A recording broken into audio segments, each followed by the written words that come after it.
Hello friends, তোমরা দেখছো Arabic study. তো বন্ধুরা, আজকের এই ভিডিওটি মূলত তোমাদের জন্য খুবই গুরুত্বপূর্ণ। তোমরা যারা ডাব্লিউপি কনস্টেবলের ফাইনাল রেজাল্টের জন্য ওয়েট করে আছো। তো বন্ধুরা, আজকে 17 তারিখ। তো আজকে কিন্তু West Bengal police recruitment board versus Amana Khatun কিন্তু যে হাইট মেজারমেন্টের অর্থাৎ পিইটি পিএমটি যে কেস, সেটা কিন্তু আমাদের কলকাতা হাইকোর্টে ছিল। তো সেই কলকাতা হাইকোর্টের কেসের আপডেট মোটামুটি তোমরা অনেকেই জেনে গিয়েছো যে নেক্সট হ্যারিং ডেট দেওয়া হয়েছে।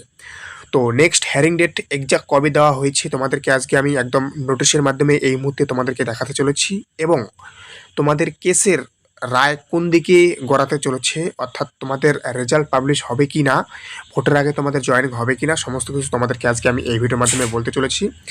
তাই তোমাদের জন্য খুবই গুরুত্বপূর্ণ, বিশেষ করে তোমরা যারা এই যে অন স্ক্রিনে দেখতে পাচ্ছ recruitment to the post of constable in West Bengal police 2024, এই রিক্রুটমেন্টের জন্য তোমরা যারা ওয়েট করে আছো। তো ইতিমধ্যেই তোমরা কেসের আপডেট অনেকেই অনেক কিছু শুনেছো। তো এখন আমি একটু বলি, তোমরা শুনে নাও। আমি অবশ্যই তোমাদেরকে একদম লাইভ সেই ফুটেজটাও তোমাদেরকে দেখাবো, তার আগে তোমাদেরকে আমি বলে নেই।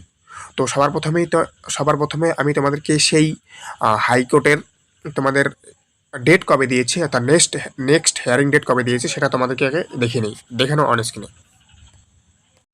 তো বন্ধুরা, এটা আমি একটু আগেই ডাউনলোড করে নিয়েছি, আমি অবশ্যই আমার টেলিগ্রামে দিয়ে দেবো।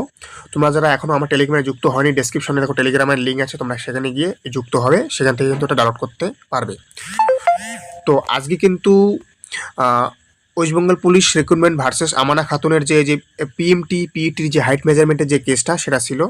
তোমরা দেখতে পাচ্ছ, এই যে দেখো, এই যে আমানা খাতুন এবং আদার্স আরও আছে, টোটাল 15 জন আছে এখানে, টোটাল 15 জনের এখানে আছে, এবং এখানে এই যে ওয়েস্ট বেঙ্গল অর্থাৎ West Bengal police recruitment board. তো আজকে হিয়ারিং ছিল, এবং প্রথম হিয়ারিং হয়েছিল 20 তারিখ, এই যে দেখা আছে ফার্স্ট হিয়ারিং 20 তারিখ লেখাই আছে, ফার্স্ট হিয়ারিং 20 তারিখ, এবং সেকেন্ড হিয়ারিং আজকে ছিল, এই যে ফলিং ডেট দেখতে পাচ্ছ, এবং রেজিস্ট্রেশন আছে 17/2/2026 দেখতে পাচ্ছ অন স্ক্রিনে। তো তো আজকে কিন্তু কেসটা উঠেছিল, কেসটা কিন্তু অনেকটাই কিন্তু তোমাদের আজকে কেসটা প্রায় কিন্তু ঢিসমিস হওয়ার পথে ছিল, কিন্তু আজকে কিন্তু পিআরবির পক্ষ থেকে কিন্তু একজন উকিল কিন্তু প্রেজেন্ট ছিলেন না। তোমাদেরকে আমি অবশ্যই ভিডিওটা দেখাবো, দেখে নিও যারা দেখোনি। তো তার জন্য কিন্তু তোমাদের নেক্সট হিয়ারিং ডেট দেওয়া হয়েছে। নেক্সট হিয়ারিং ডেট দেওয়া হয়েছে, দেখো অন স্ক্রিনে 23শে মার্চ। ওকে, 23শে মার্চ কিন্তু নেক্সট হিয়ারিং ডেট দেওয়া হয়েছে, অর্থাৎ মন্ডে। নেক্সট হিয়ারিং ডেট কিন্তু মন্ডে দেওয়া হয়েছে, তোমাদের কিন্তু মন্ডে নেক্সট হিয়ারিং হতে চলেছে। তো আমি কেসটা দেখে যতটা বুঝতে পেরেছি, ওকে, আমার তরফ থেকে আমি যতটা বুঝতে পেরেছি, কেসটা কিন্তু তোমাদের রিমেজারমেন্টের যে ব্যাপারটা, পিএমটি এবং পিইটি, পিএমটি এবং পিইটি যে ব্যাপারটা, সেটা কিন্তু আমি যেটা বুঝলাম যে